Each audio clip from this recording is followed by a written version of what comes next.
The Hardy Boys, Book 1, The Tower Treasure, by Franklin W. Dixon.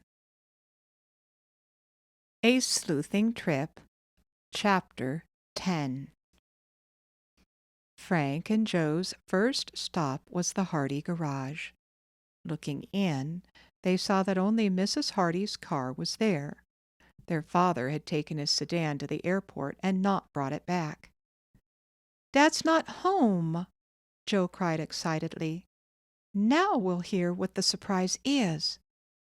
Dashing into the kitchen, he called, "Mother!" "I'm upstairs, dear," Mrs. Hardy called back. The boys rushed up the front stairway 2 steps at a time. Their mother met them at the door of their bedroom. Smiling broadly, she pointed to a packed suitcase on Frank's bed. The boys looked puzzled. Next, from her dress pocket, Mrs. Hardy brought out 2 plain tickets and some dollar bills.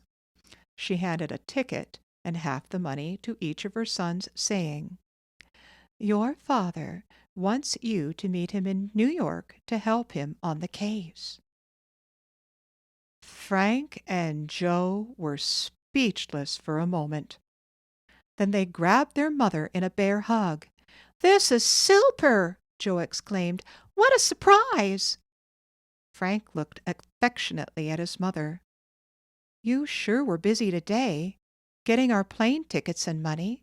I wish you were going too." Mrs. Hardy laughed. "Oh, when I go to New York for a weekend, I want to have fun with you boys, not trot around to police stations and thieves' hideouts," she teased. "I'll go some other time. Well, now, let's hurry downstairs. There's a snack ready for you. Then I'll drive my detective sons to the airport." In less than 2 hours, the boys were on the plane to New York City. Upon landing there, they were met by Mr. Hardy. He took them to his hotel, where he had engaged an adjoining room for them. It was not until the doors were closed that he brought up the subject of the mystery.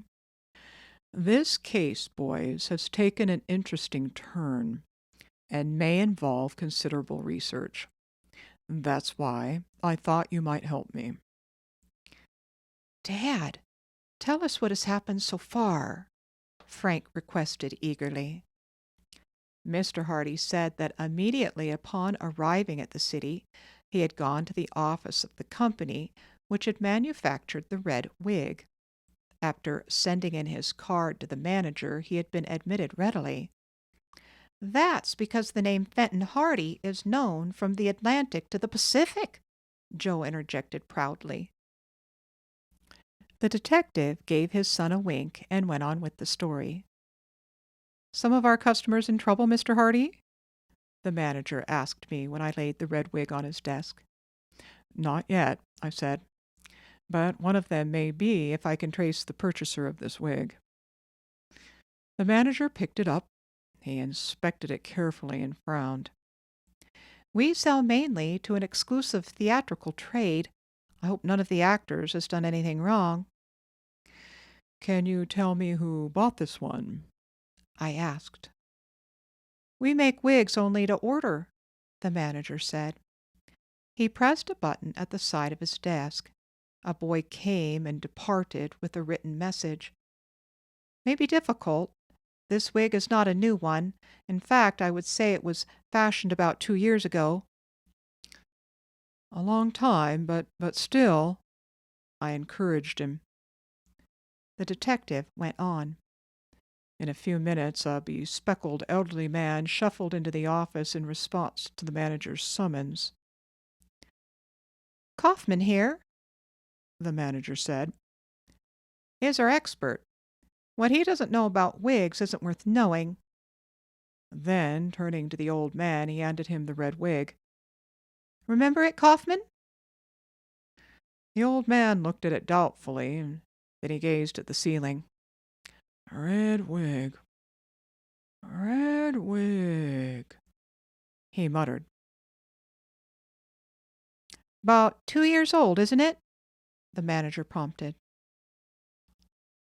Not quite. Year and a half, I'd say. Looks like a comedy character type. There ain't been so many of our customers playing that kind of a part inside a year and a half. Let's see. Yeah, let's see. The old man paced up and down the office, muttering names under his breath. Suddenly he stopped, snapping his fingers. I have it, He said. It must have been Morley who bought this wig. That's who it is. Harold Morley. He's playing in Shakespearean repertoire with Hamlin's company. Very fussy about his wigs. Has to have 'em just so, you know. I remember he bought this one because he came in here about a month ago and ordered another like it. Why would he do that? I asked him. Kaufman shrugged his shoulders. Ain't none of my business. Lots of actors keep a double set of wigs. Morley's playing down at the Crescent Theater right now. Call him up. I'll go and see him, I told the men, and that's just what we'll do, Frank and Joe, after a bite of supper. You don't think this actor is the thief, do you? Frank asked in amazement. How could he have gone back and forth to Bayport so quickly? And isn't he playing here in town every night? Mr. Hardy admitted that he too was puzzled. He was certain Morley was not the man who had worn the wig on the day the jalopy was stolen, for the Shakespearean Company had been playing a 3 weeks' run in New York. It was improbable, in any case, that the actor was a thief. The three Hardys arrived at Mr. Morley's dressing-room half an hour before curtain time. Mr. Hardy presented his card to a suspicious doorman at the Crescent, but he and his sons were finally admitted backstage and shown down a brilliantly lighted corridor to the dressing-room of Harold Morley. It was a snug place, with pictures on the walls, a potted plant in the window overlooking the alleyway, and a rug on the floor. Seated before a mirror with electric lights at either side was a stout little man, almost totally bald. He was diligently rubbing creamy stage makeup on his face. He did not turn around, but eyed his visitors in the mirror, casually telling them to sit down. Mr. Hardy took the only chair. The boys squatted on the floor. Often heard of you, Mr. Hardy, the actor said in a surprisingly deep voice that had a comical effect in contrast to his diminutive appearance. Glad to meet you. What kind of call is this, social or professional? Professional. Morley continued rubbing the makeup on his jowls. Out with it, he said briefly. Ever see this wig before? Mr. Hardy asked him, laying the hairpiece on the makeup table. Morley turned from the mirror, and an expression of delight crossed his plump countenance. Well, I'll say I've seen it before, he declared. Old Kaufman, the best wig maker in the country, made this for me about a year and a half ago. Where did you get it? I sure didn't think I'd ever see this red wig again. Why? Stolen from me. Some low-down sneak got in here and cleaned out my dressing room one night during the performance. Nerviest thing I ever heard of. Came right in here while I was doing my stuff out front. Grabbed my watch, my money, a diamond ring I had lying on my mirror. Took this wig and a couple of others that were around and beat it. Nobody saw him come or go. Must have got in by that window. Morley talked in short, rapid sentences, and there was no mistaking his sincerity. All the wigs were red, he stated.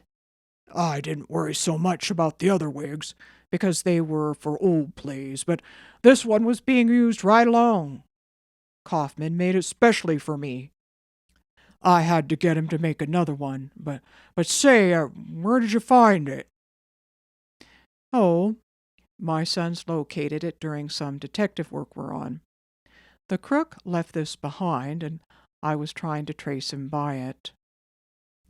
Morley did not inquire further. That's all the help I can give you, he said. The police never did learn who cleaned out my dressing room. Too bad. Well, I'll probably get some other way. Give me a list and description of the articles he took from you. Probably I can trace him through that. Glad to, said Morley. He reached into a drawer and drew out a sheet of paper which he handed to the detective. That's the same list I gave the police when I reported the robbery. Number of the watch and everything. I didn't bother to mention the wigs. Figure they wouldn't be in any condition to wear if I did get them back. Mr. Hardy folded the list and put it in his pocket. Morley glanced at his watch, lying face up beside the mirror, and gave an exclamation. Suffering Sebastopol. Curtain in 5 minutes, and I'm not half made up yet. Excuse me, folks, but I've got to get on my horse. In this business, I'll be ready in a minute, doesn't go. He seized a stick of grease paint and feverishly resumed the task of altering his appearance so that of the character he was portraying at that evening's performance. Mr. Hardy and his sons left. They made their way out to the street. "Not much luck there," Frank commented. "Except through Mr. Morley's stolen jewelry," his father reminded him. "If that's located in a pawn shop, it may lead to the thief. Well, boys, would you like to go into the theater via the front entrance and see the show?" "Yes, Dad," the brothers replied, and Joe added, "Tomorrow we'll try and find out the name and address of the thief through his coat and hat." "Right," the detective said. The Hardy boys enjoyed the performance of The Merchant of Venice, with Mr. Morley as Lancelot Gobbo, and laughed hilariously at his comedy and gestures. The next morning the detective and his sons visited the store from which the thief's jacket and hat had been purchased. They were told that the styles were 3 years out of date, and there was no way to tell who had bought them. "The articles," the head of the men's suit department suggested, "may have picked up more recently at a second-hand clothing store."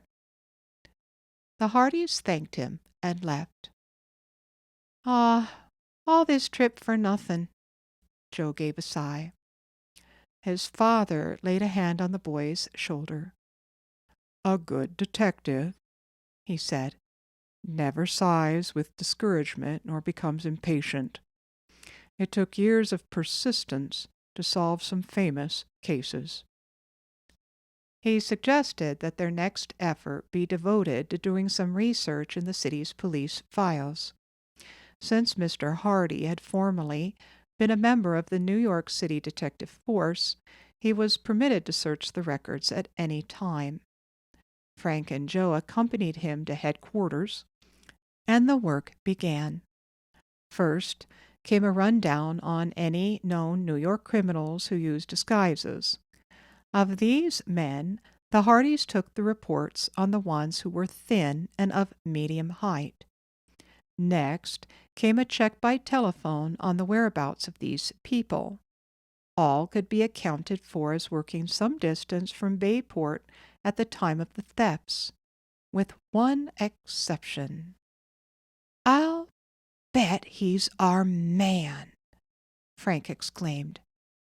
"But where is he now?"